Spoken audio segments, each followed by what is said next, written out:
அப்புறம் வந்து இன்வெஸ்ட்மெண்ட் அதை பற்றி நம்ம பார்ப்போம். டேக்ஸில் வந்து நிறைய பேருக்கு இன்கம் டேக்ஸ் ஃபைல் பண்ணுறதுல என்ன அப்படின்னா செல்ஃப் டிக்ளரேஷன் பண்ணும்போது ஓல்டு ரெஜிம் போகணுமா நியூ ரெஜிம் போகணுமா அப்படின்றது இருக்குது. இந்த வருஷம் நீங்கள் வந்து ஓல்டு ரெஜிம் போய்க்கலாம். ஏன் அப்படின்னா அதில் தான் உங்களுக்கு 80C 80D வந்து நீங்கள் இன்சூரன்ஸ் இருக்கு இல்லையா, அதை நீங்கள் வந்து டேக்ஸ் எக்ஸம்ஷன்ஸ் வாங்கிக்கலாம். பட் நெக்ஸ்ட் இயர் நீங்கள் பார்த்தீங்க அப்படின்னா 2025 2026க்கு உங்களுக்கு வந்து நியூ ரெஜிம் நீங்கள் போவீங்க இல்லையா, அதில் வந்து 12,75,000க்கு மேலே போனால் தான் உங்களுக்கு வந்து டேக்ஸ் பிடிப்பாங்க. ஸோ அதுக்குள்ளே டேக்ஸ் கிடையாது.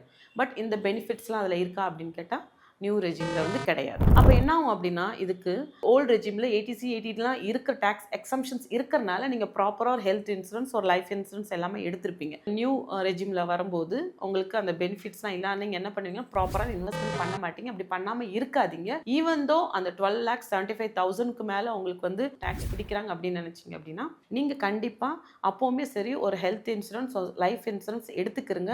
ஆல்ரெடி உங்ககிட்ட ஒரு பொருள் இருக்குது அப்படின்னா இன்னமும் அதுக்கு மேலே இன்னொரு பொருள் நீங்கள் வாங்கி சேர்க்க வேண்டாம். ஃபார் எக்ஸாம்பிள் லைக் ஒரு டிவி இருக்குது, ஸ்மார்ட் டிவி இருக்குது அப்படின்னா நீங்கள் அந்த இன்வெஸ்ட்மெண்ட்டை இன்சூரன்ஸ் ஹெல்த் இன்சூரன்ஸ் எடுத்துக்கோமா இல்லை டிவி எடுத்துக்கணும்னு நினைக்கும் போது உங்கள் மைண்ட் என்ன போகும் அப்படின்னா சரி ஓகே டிவி எடுத்துக்கலாமே இன்னொன்று அப்படின்னு போகும். பட் அந்த மாதிரி பண்ணாமல் ப்ராப்பரான ஒரு ஹெல்த் இன்சூரன்ஸ் எடுத்துக்கிறது வந்து இப்போ ரொம்ப அவசியம். ஹெல்த்தும் லைஃப்பும் எடுத்துக்கிறங்க. மிச்சம் இருக்கிற இன்வெஸ்ட்மெண்ட்ஸை மியூச்சுவல் ஃபண்டில் போட்டுக்கிறங்க. ஏன் அப்படின்னா லிக்விடிஃபை தான்.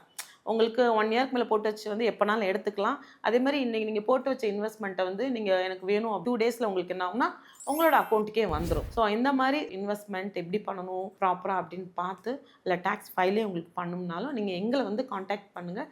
என்ன டவுட்ஸ்னாலும் உங்களுக்கு வந்து நாங்கள் கிளாரிஃபை பண்ணி கொடுக்குறோம். தேங்க்யூ.